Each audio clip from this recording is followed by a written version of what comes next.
You want to duplicate or extend? Duplicate. Yeah. Should be working. Okay, well, it worked. Okay. All right.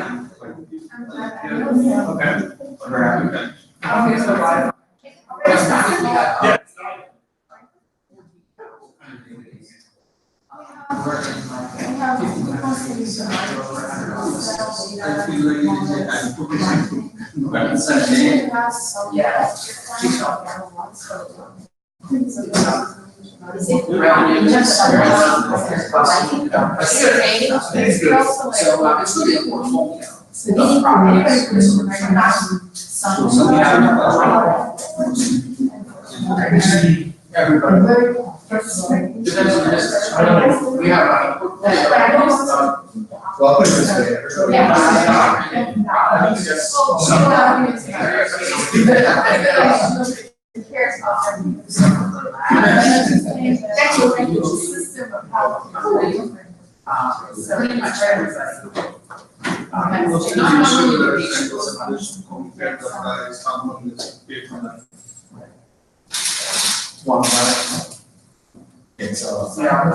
It's anything. So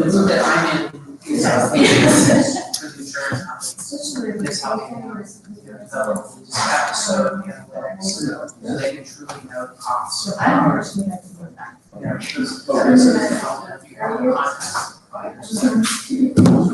Okay. Where did you have costs? Okay. Okay. What did you hear? That did you? Insurance and. Okay. And you said, say it's all in the contract. They are all full insurance companies. Sure.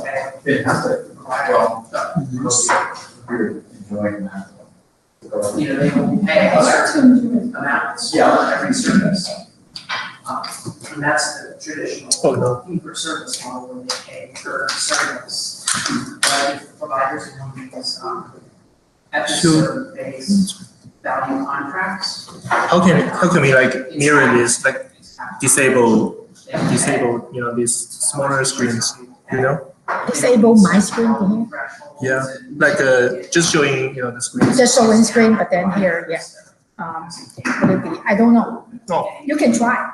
You try. Yeah. Test and try. So it aligns the incentives. Now. Providers and payers to work together to figure out how to maintain high quality and Try everything and see if it works. Yeah. Screen. Yeah. Shoot. That screen? No. So what kind of modeling do they have you do? Yeah. Now it works. Oh, you mean this would be the same as here? Yeah. That's what you want. Yeah. Oh, because what is broadcasting now is on no screen. On this screen. Yeah. Okay. So I better not put my picture there. You're fine. Okay. Yeah. Hello, everyone. Thank you for coming. Yeah, and this is the first time we are in this room. We usually in that bigger room last few times, and our long-term room is the one that we just get when you get to the main entrance. It is the room that on the right. Both the room on the right, they have some special project there, and then the room that we for the last few times they have an early morning meeting tomorrow. And Tech Council just kind of reluctant to let me use it because they already have all the tables properly set up. And so they asked me to come to this room, which I have no problem. Do you have any problem with this room? I think, especially today, we have not a big group. And so I think we are doing fine. Agree? Yeah. So first of all, I think I see some familiar faces and some who are new to here? Yeah, okay. Am I new or not? I don't know. And so I just go over the opening session first. Okay, my name is Christine Lai, and I work at Vanderbilt. And I joined the Vanderbilt 7-8 years ago, and now I'm in the ICU for department to department. And right now, currently, who knows what is next? And my current department is the health policy department, which is more academic. And the Vanderbilt University Medical Center, they have the operations as well. They have the academics. And I just joined the health policy department in January this year. But basically, I work a lot with the operations before and all the patients' medical record and their ICD-9, ICD-10, and all this stuff. Yeah, and with that said, and our Greater Nashville Healthcare Analytics is I don't know what kinds of organization we are. We are like non-profit, but we don't have the 501c status, and we just like a meetup, just like serve as a platform for everyone that interested in healthcare analytics to come. We don't collect any membership fee, and we have the sponsor. We have a couple of sponsors, and then we are going to have more sponsors. And Lucas here is the main brain of this healthcare analytic group, and then we'll go out for more sponsor. Yeah, and so far I heard about there are 2 other organization, healthcare company here. They're interested to sponsor us, so which is good. Yeah, and then thank very much to Nashville Technology Council to let us use the room here free. Yeah, they are very encouraging because that is their mission. And so here we go, our sponsor, Nashville Technology Council, and we used to be in this room, which is the room right behind us. Yeah, which is very big, this biggest room. And Nashville Technology Council very like promote technology here. And so maybe they are one of the reasons why Amazon.com come here, right? So very thank you to them, and they are very helpful. And another sponsor is Axial Healthcare, which is a healthcare consulting company. Maybe some of you have heard about this company, and they are very good, and they sponsor us in terms of cash, the food and drink. They have been sponsoring for us for 3 years already. This is the 3rd year that they sponsor us. Yeah. So if you think that we worth it, go back to your company and see whether they would like to sponsor us. And the sponsorship can be anything, and maybe just a small tokens as like souvenir or cash, and we'll take whatever.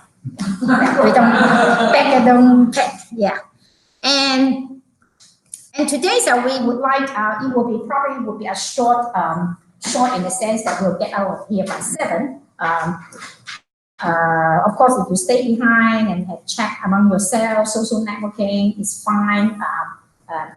Get out here by 7, and when Lucas asked me, and I was thinking about, because last workshop, how many came for here for the last workshop last time? Yeah. So we're talking about the distribution, right? We talk about like how we look at the data from a very, very high level, yeah. And so I think a very, very legitimate follow-up for last workshop is like how to detect those people like at the very tail, on both tails. If you have the histogram, who are at both ends, yeah. And we do see a lot that there might be, especially in healthcare. In healthcare, we see a lot of what we call the outliers. Many people like kind of stand alone from the big curve. So why they happen, who they are, and how we detect it next time. According to engineering statistics, which is a very good site, I consult this website. This is very handy. And to keep to help the scientists and engineers incorporate statistical method in their work as efficiently as possible. This is what I like, very, very like. Let's read it together and see whether you agree. The definition of an outlier. An outlier is an observation that lies and at normal distance from other values in a random sample from a population. So actually it can apply to all kinds of data, not only healthcare. Okay, it can be the consumption, the consumer behavior too. In a sense, this definition leaves it up to the analyst. I like this. That means that up to discussion. Yeah, and who you define as an outlier, or a consensus process, maybe the research group, and to define what they consider as an outliers in their study, to decide what will be considered abnormal. Okay, am I abnormal? In some people's eyes, Christine may be abnormal, but I think I hope that most of the people see me as abnormal. Before abnormal observations can be singled out, it is necessary to categorize normal observations. So, because abnormal, the reasons we have abnormal, because in our mind, we have some normal.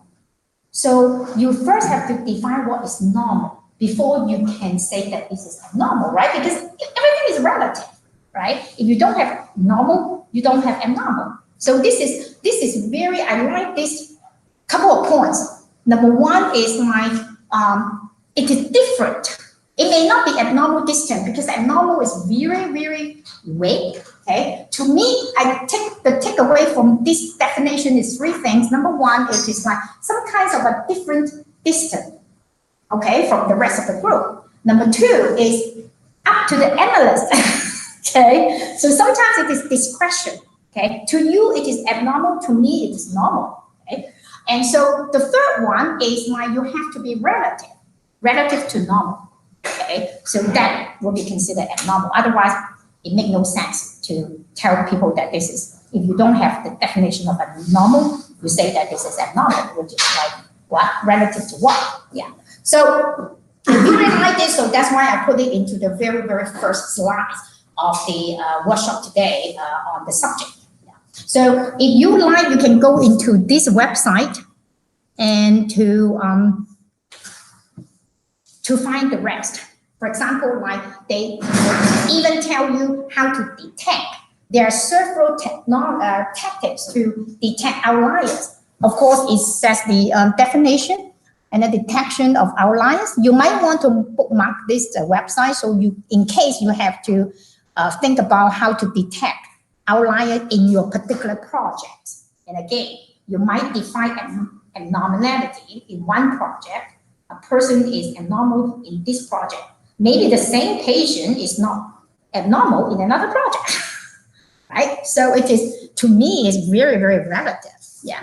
And so you can go through this, and then it will tell you how there's so many, and most of us in college will study, when you take Statistics 101, I think this is the very, very first that the professor will teach us, the Z-score, when you learn about the normal distribution. Okay, the Z-score here, it talk about like how to calculate the Z-score, how to use it, and not only to tell the distribution, but also how to use the Z-score to detect outliers. Yeah, I know that a lot of financial research, they use the Z-score. Yeah, so it's kind of like of standardized things. Yeah, and I want to go back to this, and then I point here. There are two things, detection of outliers here. Box plot, and the histogram. So one basic tactic is to show outliers is just a box plot. A box plot, obviously you have a box, okay, and in the middle, and then you have the whiskers. You have the on the upper and the lower. And this is an example of box plot, and we will go to this box plot in a minute. Yeah, I just want to show you box plot is one of the basic way to detect outlier. And then another one is like histogram.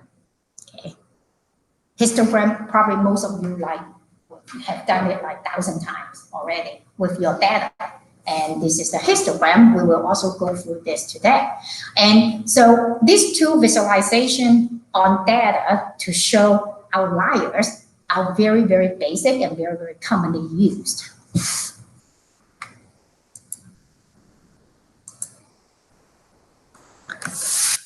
So how about in healthcare? Okay, remember I point out the very first slide, the previous slides talking about outliers, consumer behavior, financial, and this is in healthcare. What is outliers in healthcare? And we have a very, very good example here, and it is Medicare, Medicaid.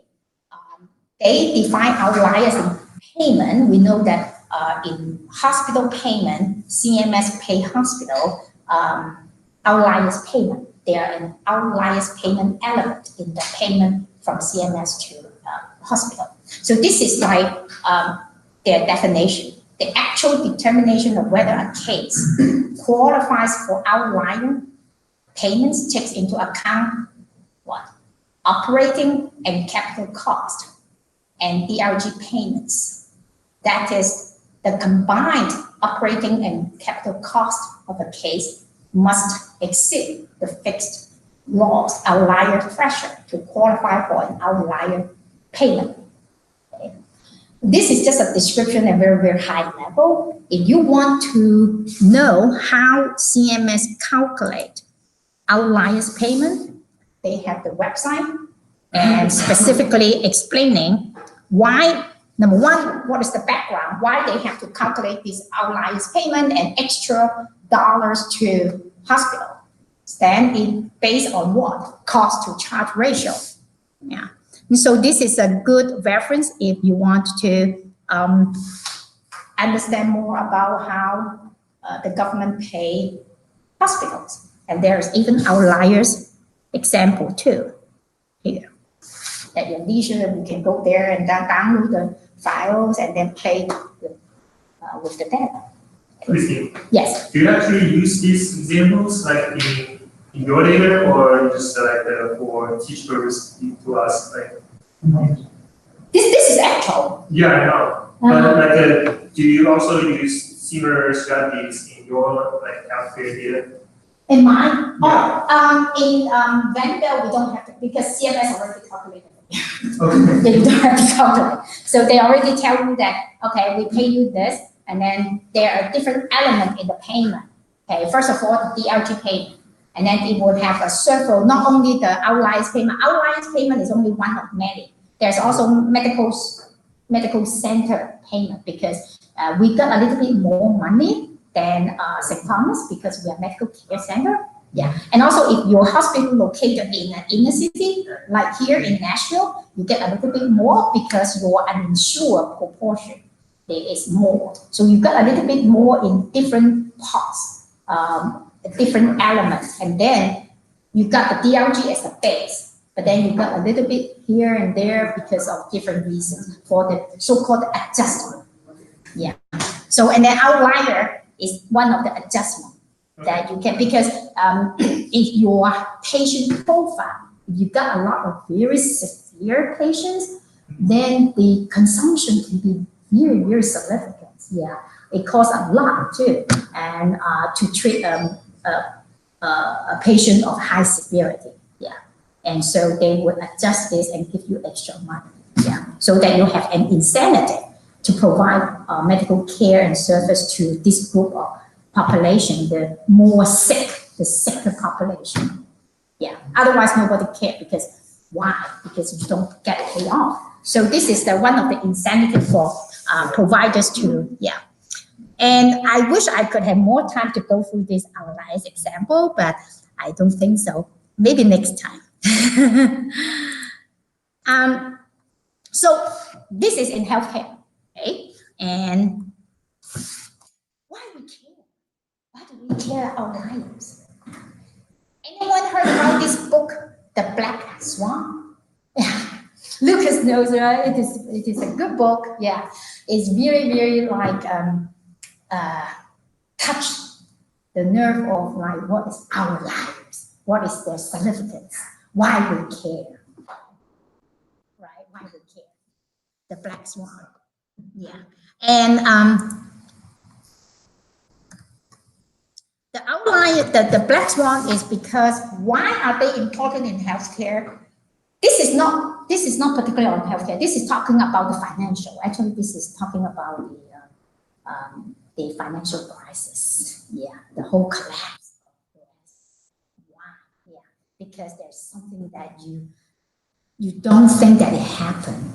It will happen because the chance is so low. It's a 0.0000, but it's not zero.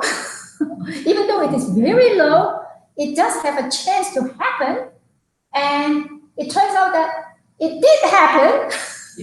When it happened, the expected loss is so significant. That trump all your gain in probably the last 10 years, you trump and wash off all your gains. So this is a very, very good book if you're interested in outliers. And in healthcare, this book basically talking about the financial world. And in healthcare, why do we care? Okay, and medical service utilization and nominality, abuses, fraudulent population differences. Because by looking at outliers, we can see who are these outliers, who are this population, who are these patients. Maybe you have only 1 or 2 patients. Usually, according to my experience, 20% of your patient use 80% of the resources in your hospital. So it's very, very not, I cannot use the word fair. It is not equal. And 20% of your patient use up 80. And so you want to know who they are. Okay, is there anything that we can do to mitigate their high cost? Okay, and of course there's some abuses too, intentionally. And fraudulent, like some provider bill the government. And so when they overbill, then a lot, then they will deviate from the norm. And so they also consider as outliers too. And maybe it just happened. Nobody cheat, nobody illegal, whatever. It's just they are sicker. The population differences. They are like 80, 75 years old. They got all the different problems, kidney problems. They just need more to be taken care of. And so it's population differences. And so that's why we need to know. And okay, we know that they have very important. But the definition, you need to, if you look for something, you need to know what they are before you can even search them, right? Just like you go Google search, you need to know what to search for. Definition, detection tools, and after that, when probably we could not get into the third section here, how to handle outliers, investigation on root causes, diagnostic, modeling. I loved the last one, risk management. How you mitigate, how you forecast, how you prepare. Okay, the risk management is the best, the finale of outlier studies, because at the end of the day, they pose risk to your pocketbook. It poses risk to your operations. Okay, and they consider as risk how you gauge, how you prepare, how you predict it, ahead of time before they come to you. It will be too late. So I really like this. Maybe we can have another workshop on this session, how to handle outliers. I remember at one time I presented a paper in our medical department, and someone asked me that how do you handle outliers? Okay, I said, how about you? I kind of answered back. I'm kind of a little bit sloppy. So I said, how about you? Okay. And then they said, oh, we just delete it because it's outliers. Because it's outliers. Then outlier meaning that it is abnormal, right? So you don't need to care because we just might look at normal. Abnormal means you don't have to look at it. Then it's not really a good thing. So I'm not saying that he is right or wrong. It depends. To me, I never delete outliers. Depends. Well, I have to take it back. I always bear in mind. Yes. Oh, I read Warren Buffett's annual reports, and he does these letters and stuff. But one of the things that struck me in one year, he said, You know, if something happens once in 100 years, over 50 years, there's a 50-50 chance of that happening. Like, so don't discount those rare events. Yeah. It'd be very big. Yeah, yeah. And my answer to that question at the answer, okay, is like the project that I did is on the costing, okay, on the operations costing on these outliers patients, okay.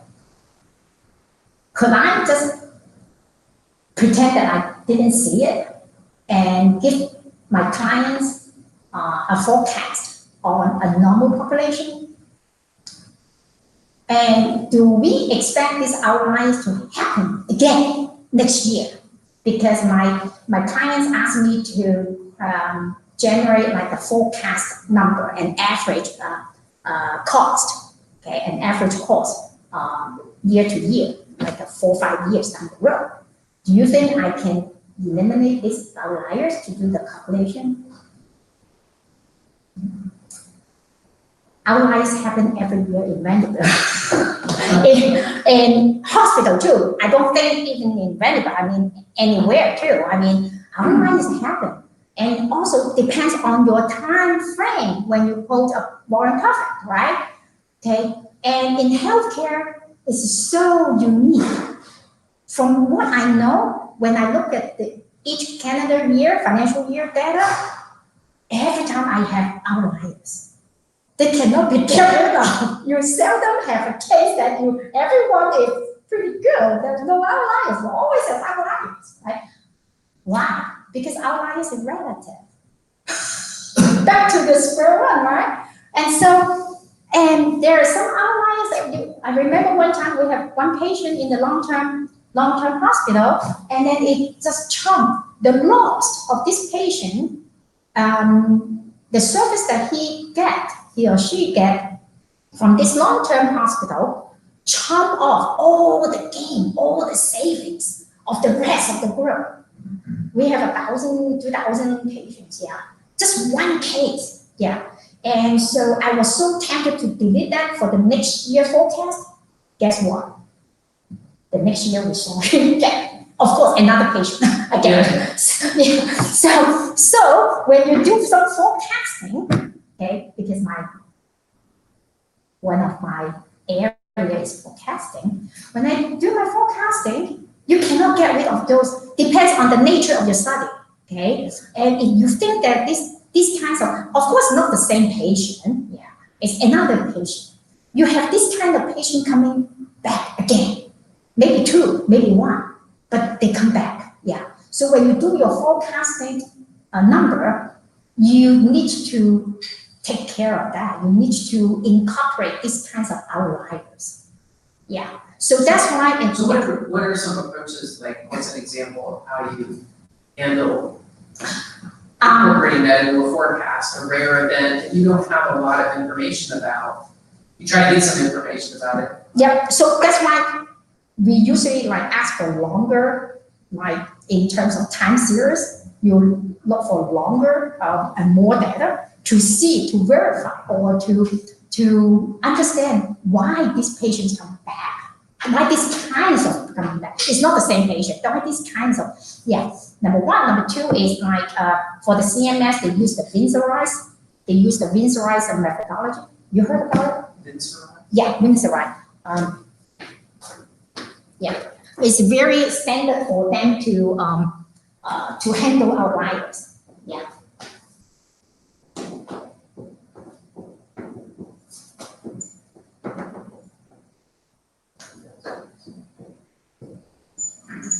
Yeah, when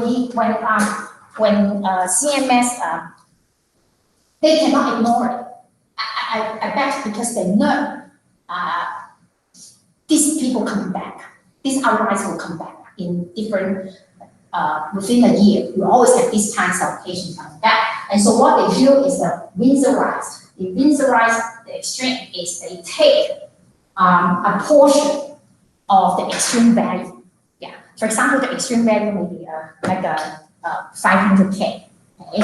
And they won't take the whole 100% of 500K. they take maybe 75%, 25%, yeah, and move it down. And at least they cover some of it. Yeah, so to be more conservative than just totally ignore them. Yeah, so the CMS use visualization. Yeah, so for me, I kind of take that approach as well, but I go further. I want to look at why they come back, why they are, who are these outliers, the profile of them, and then and see what is the odds of our patient population, because different hospital, different region will have different population profile, right? And so for us, if you want to do your forecasting, you forecast your own population profile.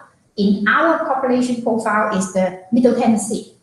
And because you don't expect a person living in Florida or New England coming to here. So it is like this area, what is the track record of these outliers? And then you see what is the odds, what is the probability that they come back. And one thing is the probability coming back. Number two is that how far off the distance, how far off they are from the rest of the herd. Outliers can be, you have this, right? This is outliers, right? This can be outliers too, right? So it depends on where the outlier is, the distance from the mean or the median. This distance and this distance, right? Not only that, how likely they are coming back, and also what is the distance that they come back. Yeah. So where does the abnormal start, right? Where does abnormal start? Yeah. This is the mean, right? This is the mean. That, of course, you can also use the mean too, right? So some of it is normal. Suddenly that you have like maybe here you have 2 people, here you have 1 people. Yeah. So I have a question. Are you dealing with only with the financial diabetes or the patients, the disease history or all this stuff? Or? Yeah, you almost track them. Are they like, for example, like this person here, is very old compared to the rest of the group. This is like 97 years old, and the rest of the group, in terms of CMS data, this is like only 70s, right?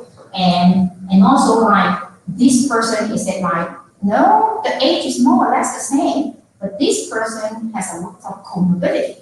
It has kidney problem, it has blah, blah, blah, blah, blah. Even though it is considered as heart failure, but it is like and other stuff as well. But the rest of the group maybe have only maybe 2 or 3 conditions, we call it condition, and then these have like 10. So they can have many conditions. Yeah, condition means like disease, like they have like kidney failure, liver failure, that problem, all kinds. Yeah. So is it like this? So when you do it, you have to understand your population. Yeah. What is the odds? Yeah. And back to this, and then at the end, the goal of studying all these outliers, to me, okay, is the risk management, especially financially. Yeah. And actually, it can apply to clinical. Yeah. But financially, especially by this book, risk management is like probably the ultimate goal of studying outliers. Yeah. Okay.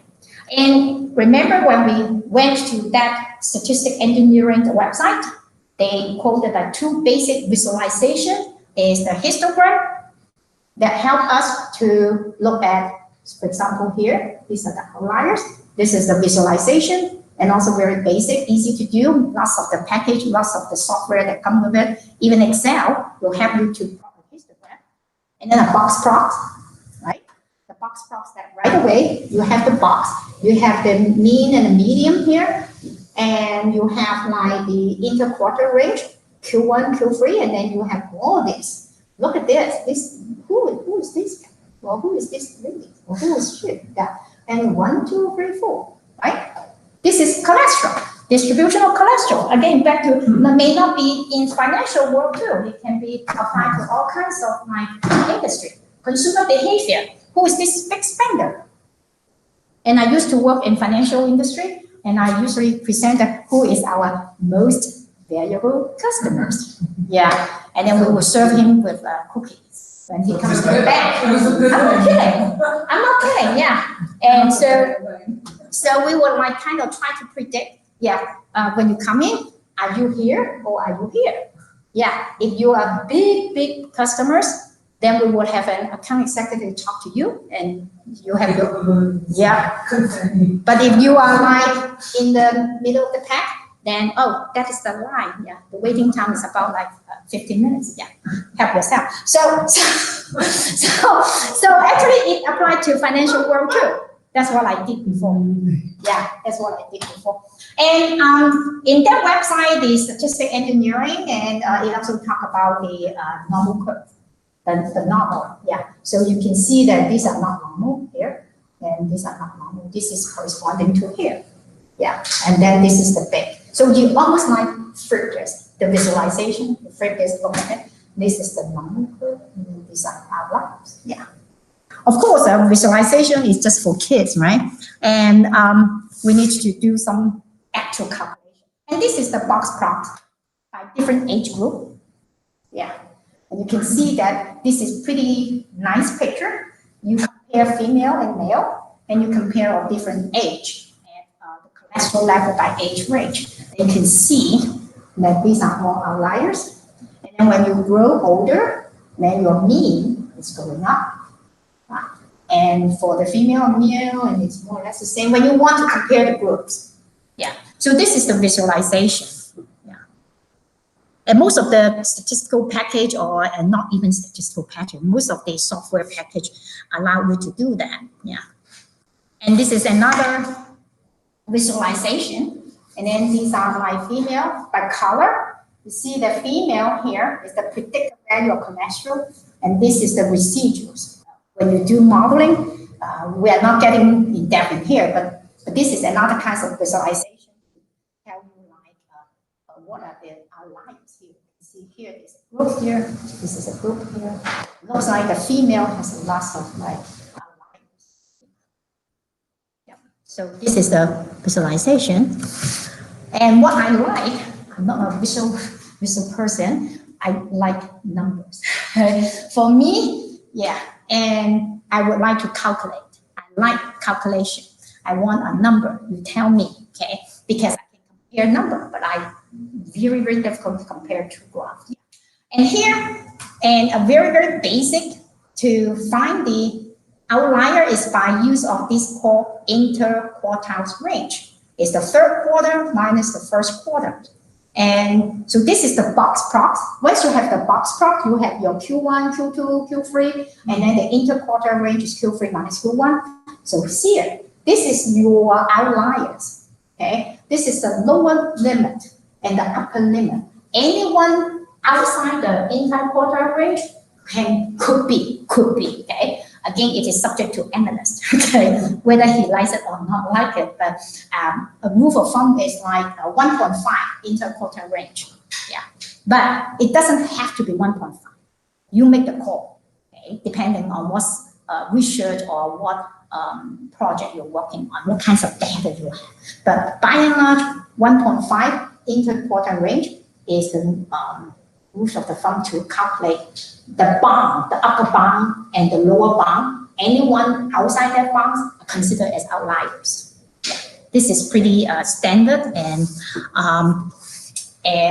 the source for this diagram is from the Wikipedia. Yeah, I just accessed it this afternoon. Yeah, I find this is pretty nice, and for your reference. And so this is a little bit follow-up for that one, because there is like an example here. It calculates like, said differently, lower outliers are below this, and high outliers are above this, the interquartile range. So there is another website that you can access and to learn more about the 1.5 interquartile range rule. Yeah. So this is, lots of people make use of this basics, but it doesn't have to, okay? You make the call, because this is, it really depends on what kind of data you have, yeah. And also remember that last time, at last workshop, we talked about transformation. Remember that? When you take log, then the scales will be different. Okay, so last workshop we did this. Last workshop we do the top 100 DRG in CMS file, this financial 2016, is the average allowed payment per discharge for the top. So this is the output. This is last time if you came here last time. So we have the mean, we have the standard deviation, we have the minimum, 5%, lower quartile meaning is your Q1, medium, upper quartile means Q3, 95 percentiles, maximum, okay? So you see that I also calculated 95 percentiles and 5 percentiles. That's what utilization CMS did. And they make use of not Q1, Q2, they make use of the percentiles, okay? So they measure their data in terms of percentiles. So that's why usually when I provide summary statistic, I will also provide the percentiles.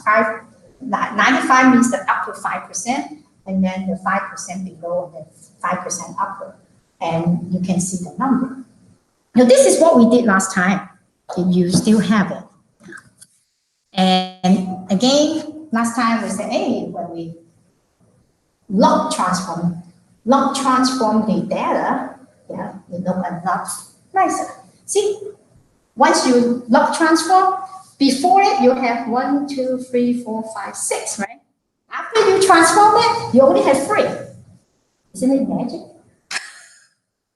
See, this is like, you see, this is the whisker, right? This is the interquartile range. 1, 2, 3, 4, 5, 6. I think there is another one here. So it's a couple. 1, 2, 3, 4, 5, 6, 7. And here we only have 3 by just transform the scale of your data. Do we need to have fewer outliers? If your manager asks you to say, hey, I don't like so many outliers, then you just log transform it, then you can have fewer outliers. So there is tricks there too, yeah. So that's why the definition of outlier is very subject to the study that you use, yeah. So be careful, okay, yeah. And today's workshop, if you have your computer, okay, I want you to do a very quick, very quick, just like to have a feel about outliers, is to go to this website to download CMS. It is a public used file, Medicare provider charge inpatient DRG or financial year 2016. Actually, they have 2015, 2014. So pick one year that you like, and I just picked the latest one, which is the financial year 2016. And just find the outliers or provider. The website, right? Okay, here. The website is here. You type in CMS Gov and follow this pattern. Go to their home, research statistic data system, Medicare provider utilization payment data, and go in here. Yeah. And we can do it because you don't need a special software. We can do it in Excel. Isn't it nice? Yeah, Excel, because then it'll be, everybody have that software, Excel. It doesn't have to be set or standard. Yeah. And then you just download the CSV or the Excel. They have 2 versions for you. And you can either download the CSV version or the Excel version. They are the same. You just open up by Excel. Yeah. So I think I have that. Yeah. So this is the website, and I already have that here. My desktop. So this is data and statistical resources and available medical benefits. Yeah, FY 2016. Yeah, inpatient. But inpatient meaning in hospital. And all hospital payment is by DRG. Yeah. So you should have something like this. the Medicare provider charge inpatient, the label is too long, so it's truncated. And then you would have the DRG definition, and you have provider, we did it last time, but I will, yeah. So you have the provider ID, provider name, their address, and what we focus on is these 3 columns. And what I like is this column, average total payment. Column K. Yeah, and we pick, because there's so many DRG, we just pick one DRG to do it. The DRG is 291. Pick one DRG, do it, and it is 291, which is my favorite. And it is heart failure. Heart failure and shock with MCC, meaning that the sicker patient with heart failure. Yeah.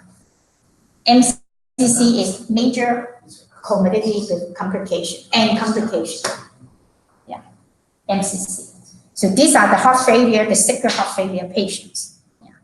So filter it out, filter your Excel table, and to keep only 291, the first column, pick only 291, and you should have only 291 row. Is it 291 row? Let me see. Sure. Why it is also 291 row? Are you waiting for it to come up? Oh, it's not. Oh, I haven't looked yet. Why it is also open? Does it come on? No, we didn't. I was trying to figure out which one to get.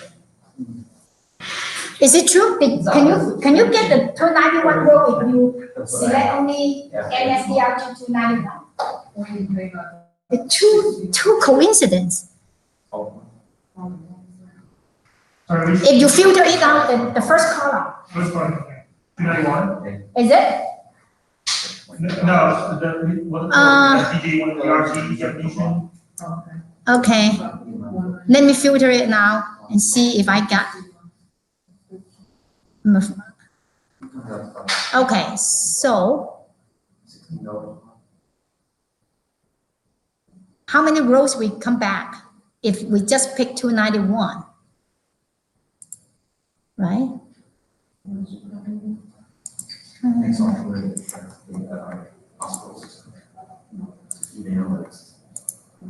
Okay, and then we only pick, okay, this is your original, and then we only pick, put a filter there, and we only pick 291, DRG 291, which is half 291.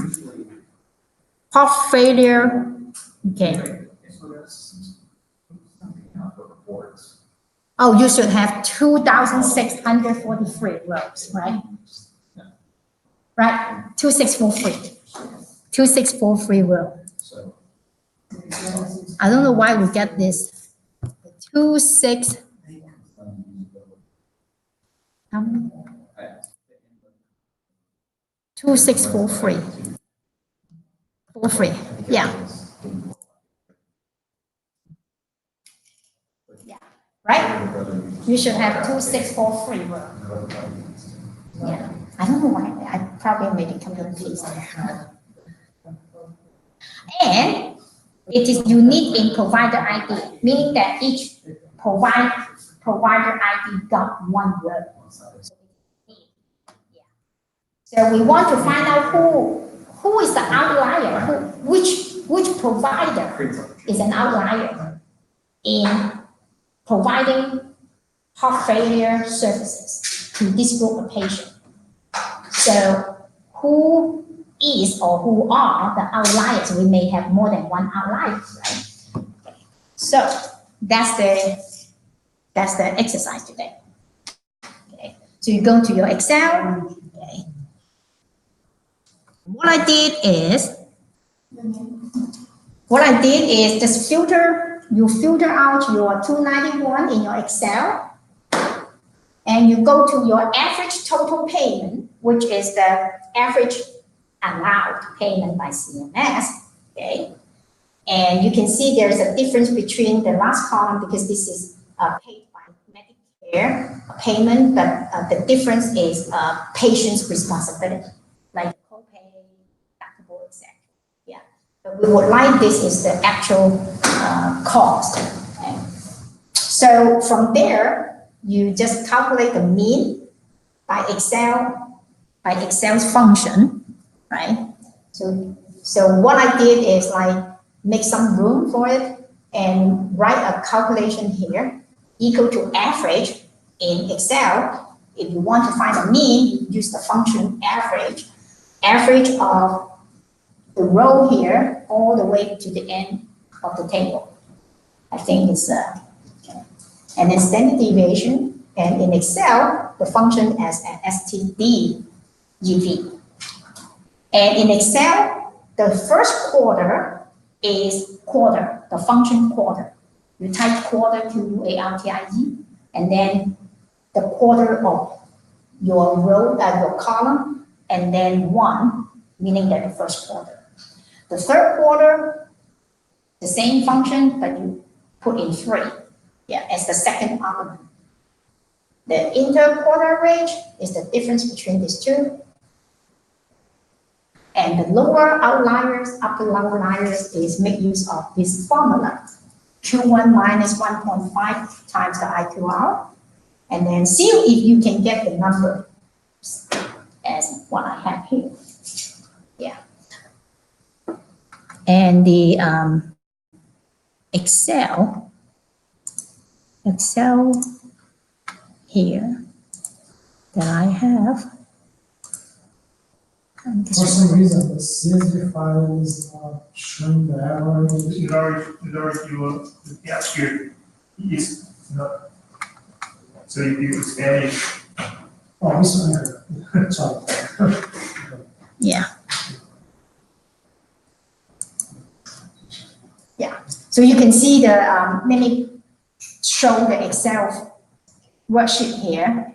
So the mean is the K line all the way down to your bottom of the table.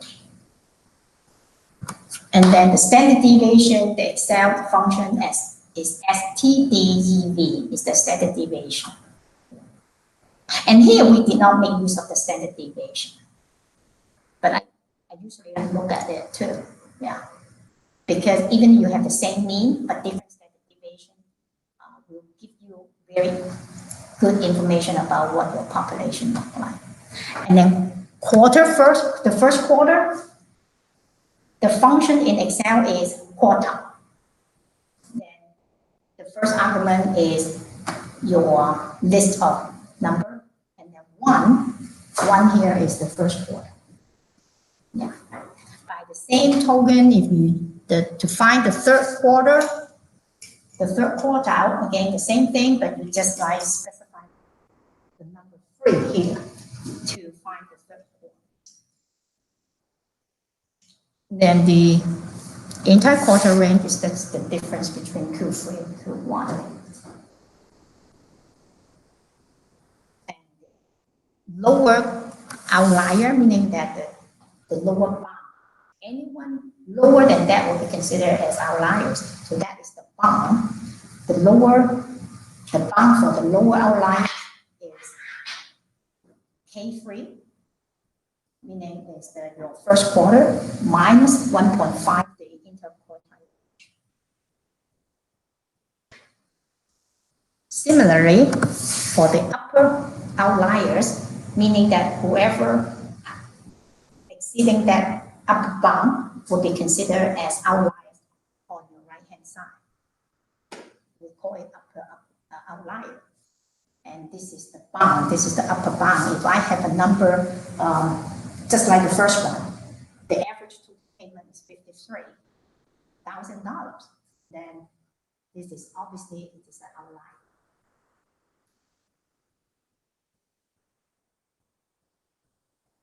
Okay. So, by this, at least, and then you go to Excel. Excel has a very nice function that you can do a conditioning formatting. And here, I specified conditioning formatting. Okay. I put in here, and I say highlight the cell greater than a number. Yeah. And if the cell value is greater than this upper bound, then I will paint it with colors. Otherwise, just leave it intact. Yeah. So you can see all these are like pretty. Why don't you divide by discharges? Aha, good question. Good questions. This is the average for that provider already. Oh, it's not the total. Yeah, so this is already, not like last time. Last time we have to sum and find the adjusted by a weighted average, right? Last time we have to do weighted average. But this time, the average is already done for you, right? So you don't need, Oh, yeah. yeah. But your questions make sense. Do we want to compare a provider with the charges, this many like the first one? Do we want to compare University of Maryland at Baltimore with University of Cincinnati? Because look at their charges. Oh, this is not charges. This is total here. Total discharge. It is the volume, right? 76 versus 44. Well, they are not that far off. But do we want to compare University of Maryland with Walnut Hill Medical Center, which has a very small volume, only 14, right? I think that J versus cover charges versus total payments is a good indicator of how far off their list prices are from what they actually paid. K is what they actually got. Mm-hmm. J is what they said they're gonna charge you, right? But Medicare says, A lot. yeah, we don't care, yeah, a lot. Yeah, a lot. That you charge me, there's like, for example, like this case, wow, the on average, that this provider charge $10,000 more on average, right? But CMS said, I'm not going to give you $41,000 per case. I only give you 31. Okay. So in this case, it's the CMS data because you have only one insurance, quote unquote, CMS to deal with. But if this data comes from different insurance company, then probably the charges are meaningless because of the contract. Right. Yeah. So Don't go to University of Cincinnati if you don't have insurance. right? People will And like, yeah, and but you make a good point is the average coverage charges, you can just compare this, then you know, right? Wow, yeah, this is like, yeah, something wrong in U of Cincinnati. that's not. Yeah, you see if you compare, like, yeah, even though the volume is pretty like 44, like this is 44, Cincinnati is 44. Definitely they have outliers there in their own population. Yeah. You see what I mean? In their own population. You can also compare K and L, because L tells you how much Medicare paid, K tells you how much they got, so difference is insurance. Mm-hmm. Or The patients. patient payment. Patients payment. So like, line 21, Highland Hospital, Highland Yeah. Hospital. Mm-hmm. they got 25, for every case, they average 25,000 from Medicare and only like another 2,000 from patients and insurance. Yeah, their collection rate is about 20%, Yeah. 25%. Uh-huh. But you look at University of Cincinnati, which is an outlier. Mm-hmm. Mm-hmm. Because By itself, like if you compare provider to provider.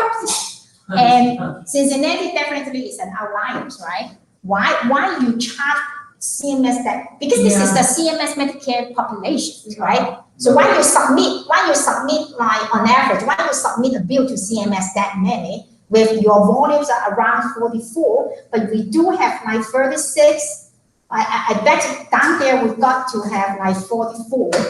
patient 44, I mean the volumes to compare. The problem with charges that aren't really reimbursed based on the charges is nobody ever looks at them to validate them. Right. And so erroneous charges are generated that have been sent in and used. And they might be duplicating or triplicating charges that are not real. Yeah. Well, that says covered, so anything not covered isn't counted. Oh, yeah. Right, This is like covered. right, but still, Yeah, these are finalized too. These are finalized bills too. at Vanderbilt, there were instances where charges were being duplicated. Oh, they happen all the time. They just do a denial Yeah. on a $30,000 claim. Yeah. So Yeah. the hospital better get it right. If you suspect that, because they have a higher volumes, whatever, it's 44, we cannot compare 44 with like some hospital like the one that's only like 12 or 14. But if we filter that out, compare similar volumes, and it's still, there's outliers. It's not possible that 44 cases cost $500,000. And then why around like, why That's not only what this? they cost. Charges are Right. definitely not cost. Right. They're just imaginary numbers. Right. Okay, and then we say that, maybe because of geographic problem. Okay, let's just filter out all the, maybe just Ohio. Okay, let's see Ohio only. Still, Cincinnati, something's going on in Cincinnati. I used to work in Cincinnati. Yeah, I worked in Cincinnati downtown. What's that? Yeah. Cincinnati dollars. Cincinnati dollar. I don't see any difference in Cincinnati than Nashville, except that they have pretty good, nice downtown. I usually go to downtown for lunch. For my lunch, I bought my lunch bag. I went to downtown. So if you do the subtraction between K and L, that's the patient pay, is that right? Yeah. Patient and insurance. Patient and maybe other insurance. Or Maybe a Medicaid, patient can have like some other insurance. Medicare Advantage, stuff, Yeah, the difference, How they come from Medicare? but most of the time they're pretty close, Patient responsibility, other payers' responsibility, maybe pension or whatever, and the difference, supplement, So can you unfilter that? Because there was a different kind of outlier I saw that I thought was interesting. It was at Hospital Walnut Hill, Texas. This is total payment, not by patient, am I right? No, that's the payment per case. payment per case, Average. per case, per encounter, per case. So you see that Walnut Hill, here's a different interesting outlier. Like if you wanted to infer similarities, look at the differential between L and K. Oh. You see, Medicare only paid $9,000, which is only about a third of what the total payment was. What They happened get in a lot more dollars? Insurance or self-pay. But then you look at the line right above it, Memorial Hospital in Los Angeles, California, and they're almost entirely Medicare. So it's a different patient population, because the only people who get Medicare are American citizens and permanent residents over 65. Everybody else, like, you don't get it. So what are the major patients in this case going to Walnut Hill? They're probably under 65 or they're foreign. Whereas the line right above it, it's almost all Medicare. So those patient populations are not the same. So here's something you could infer from that is you could say, well, if you're under 65, have heart failure and major complications, what kind of patient case are you, or what are your risk points versus somebody over 65 with that? You're more likely to get heart failure and major complications over 65 because you're closer to the end of your life. But if you're younger, you might have a more expensive case because you have a rare condition. Or maybe you have better coverage or the hospital spends more. So those are interesting. Like you wouldn't look for that kind of an outlier right off. And that's like where my eyes went. It's like, well, wait a minute, who's paying what? So that's why not only just like mechanically apply the outliers quote unquote definition if you have one, and like this IQR 1.5 IQR or the Visualization percentiles 97.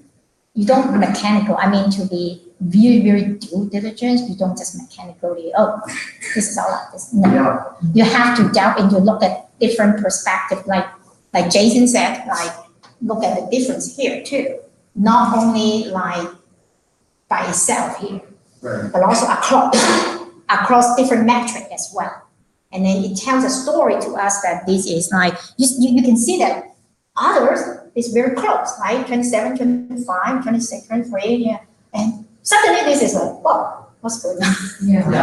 Yeah, this must be, again, going back, the patient population at this center with heart failure, the heart failure population in this medical center, there must be something going on. The same thing for Cincinnati. What's going on here? Yeah, what's going on here? Yeah.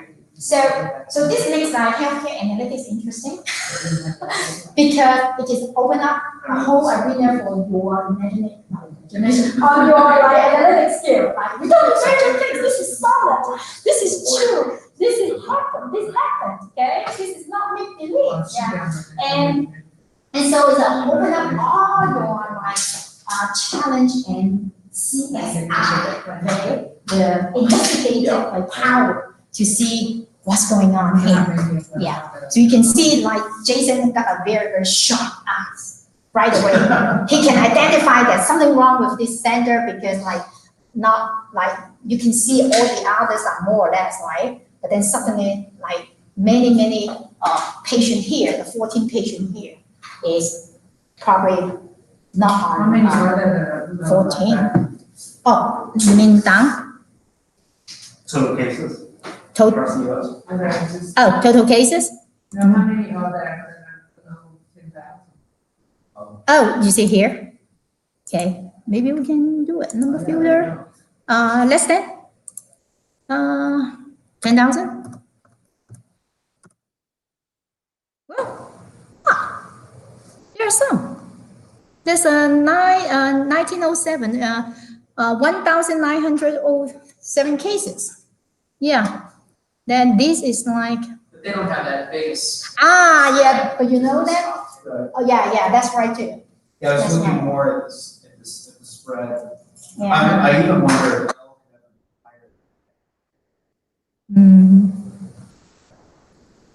But.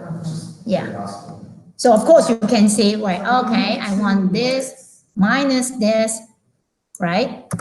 That is the amount of the, right?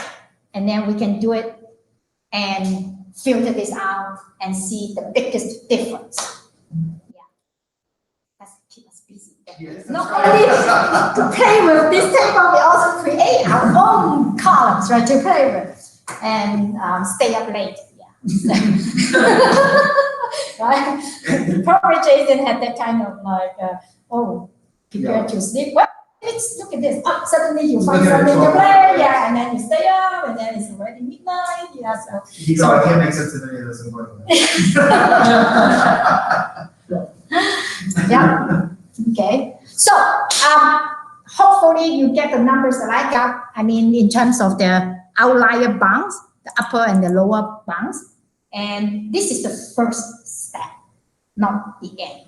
First step of detecting, because you have so many data, you got to have a starting point. That is the starting point of how you detect outliers. And then you look at that, yeah, and try to investigate. Hopefully the volume is not that big and you have all details data, and then you can delve into it and see who they are. Are they share similar profile with other medical center as well, or it is unique to this region, to this medical center, to this provider? Yeah, so that open up a whole areas of fun. Yeah, so, yep. So, any questions? Yeah. So you work on the Excel or any other programming languages for the mostly? It's up to you and whatever tool you like. For example, I use in the PowerPoint that I show, I use SAS. Okay, I use SAS to generate, and but SAS is licensed product, so I just think that, well, maybe we just use Excel, which is good enough for our workshop here already, and so everybody can pay. I heard that one of my friends was interviewed by the vendor. They have been using SAS and also the Excel file mostly they work. So they want to transfer it, so that's why they are hiring people that time. It's like 2 months or 3 months. Okay, but things change, and a lot of people now, they because SAS is pretty expensive, they are using the open source. Yeah. So I mean, I'm not demanding any like tools, because you can use whatever you like. Yeah, R, Python, Stagger, and whatever at your disposal, whatever you can have. Yeah, I'm so fortunate that my companies, so far wherever I work, they pay for my SAS license. At one point, I'm the only one that has SAS in the department, which is very expensive. But as long as we deliver, everything they want. So, and R is very popular now. Because it's open source, you can do exactly the same thing with R. Yeah. So, and tools is your pay. You pay your own tools. Some people like Stagger, some people like R, some people like Python. And for me, because I'm spoiled, I always use SAS, which is getting more expensive and expensive. Yeah. So, all right. So if you have any question, feel free to contact me. Feel free to send me any email and post it on our website. And then I think Jason will answer. The website, I think we do have in our website. Yeah, you can contact Lucas. Lucas will contact me. Will call me. Yeah. So yeah, thank you for coming, and hope